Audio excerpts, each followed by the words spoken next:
can see the shock absorber and the two pegs that hold it in place. I've got a peg here. So to remove the shock absorber, all I have to do is push down on the peg and then use a pair of long nose pliers to be able to pull that peg out of the hole and then pull the shock absorber away.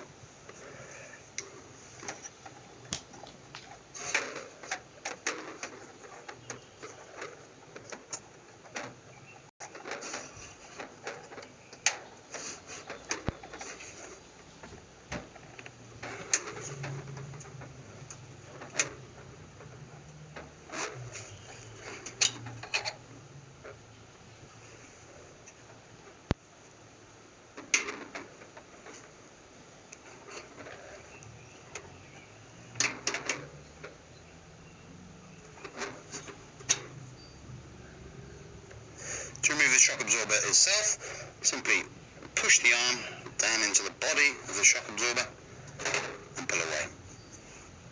You then grab your new one, stretch it a little bit so it fits in the machine, and then stretch fully into position so you can refit the pegs. To refit the pegs, you should be able to do it just by hand. Make sure the holes of the shock absorber are in position, but you may need a pair of pliers just to knock the peg into the proper place.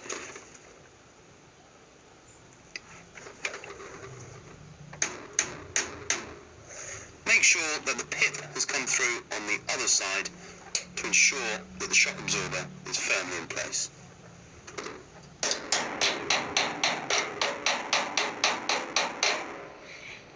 So there we have it.